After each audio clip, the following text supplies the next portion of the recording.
Amis et fans de Live Empire, bonsoir.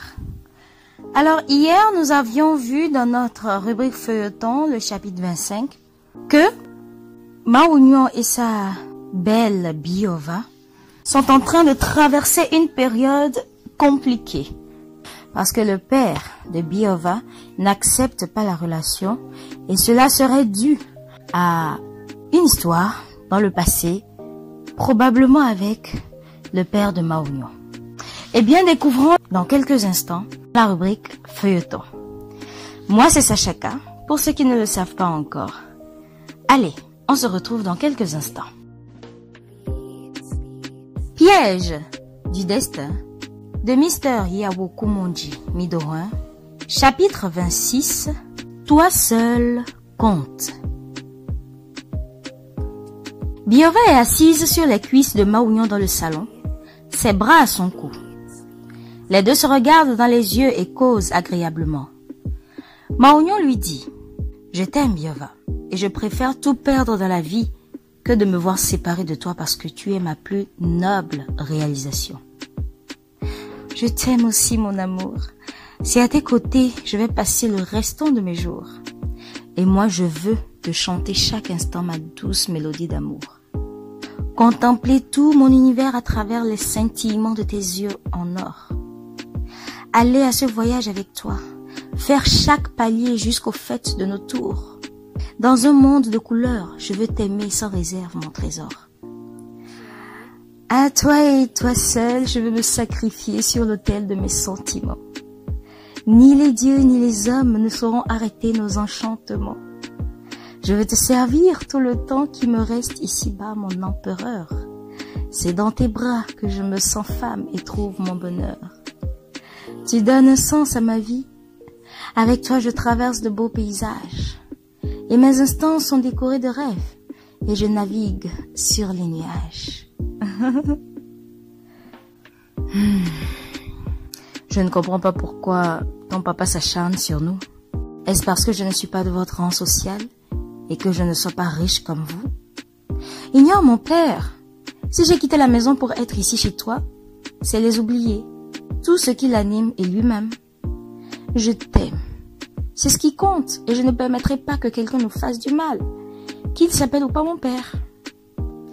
Je ne sais pas pourquoi tu m'attires tant et je me colle ainsi à toi.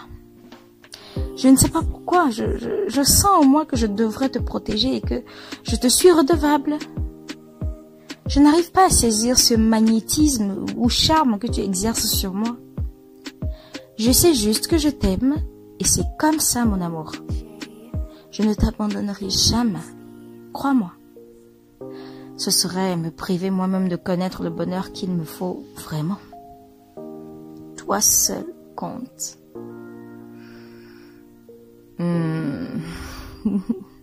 Elle l'embrasse encore tendrement. Maounion lui rend sa manne des délices avec la même passion. Je vais tenir compagnie à maman toute la journée, mon amour. Ah, c'est bien, merci beaucoup. Je vais faire un saut en ville pour certaines courses avant d'aller à la boutique. Je vais au village le week-end et il me faut certains matériels aussi. D'accord, chérie Mia. Je te prépare un bon repas à ton retour. Encore merci, chérie. Je vais me préparer et m'en aller maintenant. Tu vas me manquer, ma femme. Ta femme? Déjà? Oui, ma femme. Nous ne sommes pas encore mariés, mais tu es ma femme. C'est en cela que je te vois. Ma femme. Merci beaucoup, mon homme, de me procurer tout ce bonheur. Ils se taquinent, encore un peu en riant aux éclats, en se chantant leur romance au cœur de nos âmes. Malgré leur voix cassée pour les douleurs des événements de leurs 3 derniers jours, avant que Maounion ne parte pour sa journée. C'est la sortie du boulot de Maounion ce soir. Pour se débarrasser du stress de la journée et se détendre un peu, il se retrouve autour d'un pot avec Gentille. Il se confie à lui sur son aventure de rencontre avec les parents de sa petite amie. Et comme je te le dis, mon frère, son père lui interdit notre relation. Oh, le rang social, le prestige. Sinon, pour quelle raison? Alors qu'il aurait accepté lui-même que tu vinsses. Que veux-tu que je te dise, mon frère? Je ne sais pas. Et ce qui me confond le plus est qu'il avait l'air connaître mes parents. Je ne te suis pas là. Comment est-ce possible et qu'est-ce qui t'amène à insinuer cela? Moi-même, je ne sais pas trop, gentille. Quand j'étais là, tout allait bien. Même quand je lui avais dit ce que je fais comme activité, il n'a rien manifesté. Je ne l'avais même pas senti autrement. Il a plutôt affiché un air gai. Ça a commencé par chambouler quand il a voulu savoir sur mon origine et mes parents. Et alors? Il a fallu que je lui donnasse le petit nom de ma maman, lui dise que quant à mon père, je ne le connais pas, car mort dans un accident de voiture à mes 8 mois, pour qu'il changeât d'humeur, comme si ce que j'ai dit avait suscité quelque chose en lui. C'est curieux ça. Il a continué à savoir si vraiment Agbelouvé était mon village d'origine, puis a demandé mon nom de famille. Dès que je lui ai donné le nom, il m'a demandé si je voulais dire que mon papa s'appelait Noulenko Seignon. Et quand je lui ai dit oui, il a changé maintenant carrément toute son humeur. Il s'est levé pour nous quitter. Sa femme l'a appelé, hélas. Elle l'a suivi en haut pour revenir aussi nous dire juste qu'elle était désolée. Ce n'est qu'après mon départ, le bon monsieur interdit à sa fille de me voir encore et qu'il mettait fin à sa relation avec moi. Ceci donne au minage, Maounion. Je suis plus que confus. Mais quoi qu'il en soit, je ne renoncerai jamais à Biova. Tu dois tout de même te méfier beaucoup de cet homme, mon frère. Certains de ces hyper riches ont des égos surdimensionnés. Ils ne vivent pas sur la même terre que nous. Et il y a aussi de ces individus qui se surestiment tellement que seul leur égoïsme compte. Ils sont tellement fiers et imbus de leur personne que leurs prochains n'ont pas de mérite à leurs yeux. Seuls eux valent la peine. Me méfier de lui? Bien évidemment. Et tout ce que tu relates est vrai. Il y a de ces imbus aussi, mais bon. Je me rappelle aussi qu'un jour, ma maman me parle.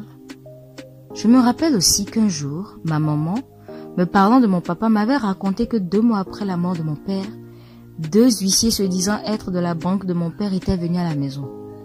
Ils lui ont demandé de libérer la maison dans 1 semaine au plus tard et de ne rien prendre car mon père aurait fait un important emprunt à la banque et ses biens étaient mis en garantie.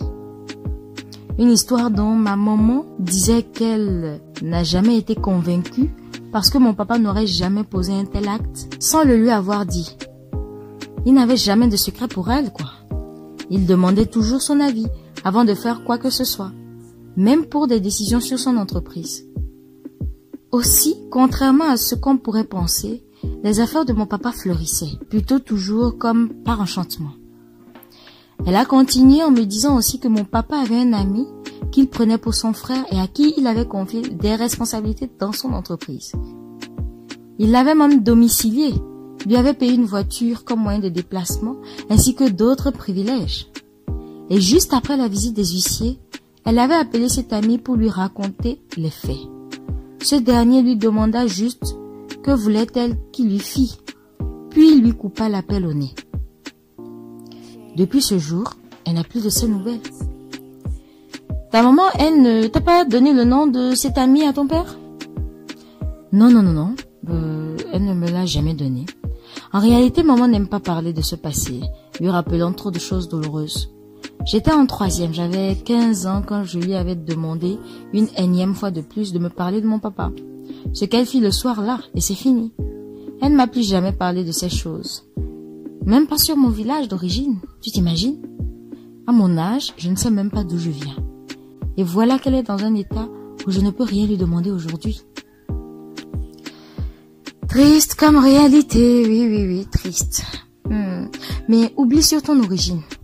Et si cette histoire était vraie, crois-tu que cet ami pourrait être lui, le père de Biova? Je ne sais plus vraiment. Je ne sais plus vraiment quoi penser de tout ça. Mais c'est trop concordant avec son comportement le jour-là ensuite, son refus déraisonnable. Tout ça me déchire l'esprit, malgré le fait qu'il n'y a aucun lien entre lui et cette histoire de plus de 25 ans déjà. En plus, moi je ne veux que de sa fille. Je n'ai rien à voir avec sa fortune. J'aimais Biova déjà, avant même de savoir qu'elle était d'une famille insolemment riche. Je sais me battre depuis tout petit et je gagne tout seul dignement ma vie. Sa richesse ne me dit absolument rien.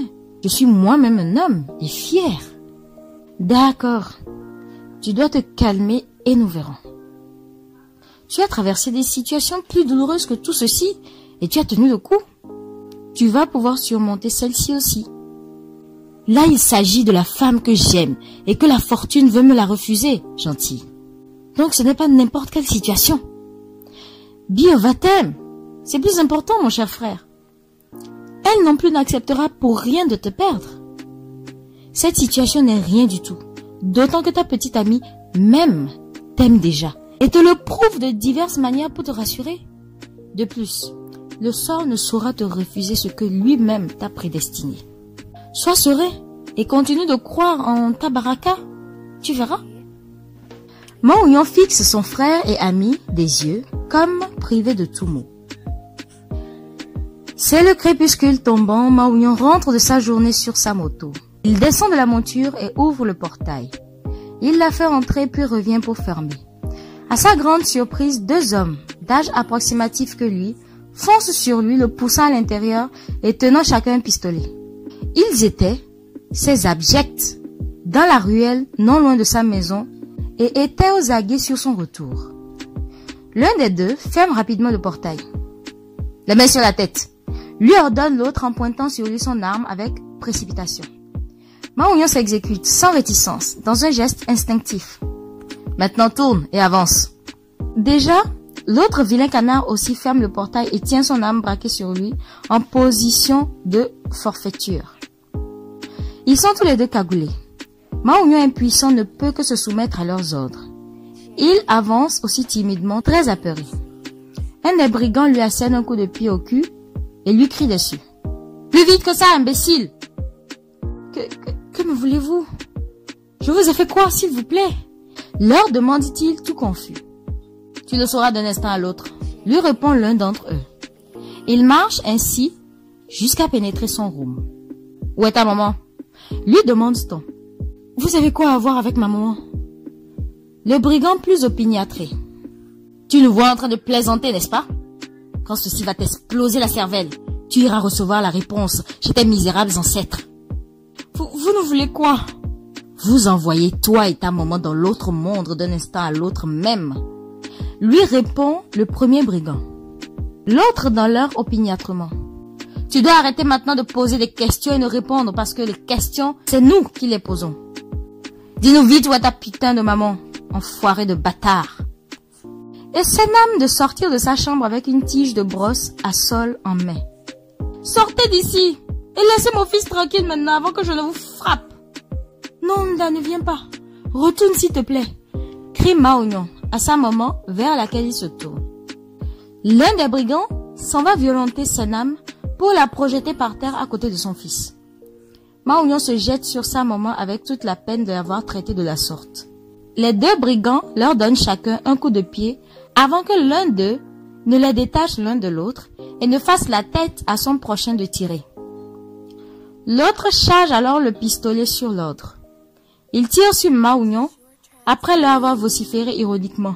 « Allez dans l'autre monde et attendez-nous-y !» Oula, c'était énergique aujourd'hui. Énergique ou énergétique? Une petite leçon de français.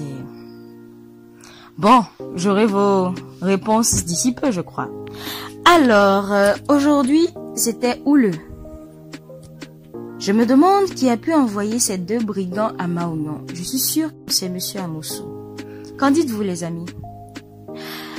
Ah, c'était tout pour aujourd'hui. C'était Sachaka pour le plaisir de votre écoute. On se retrouve demain pour un nouveau chapitre.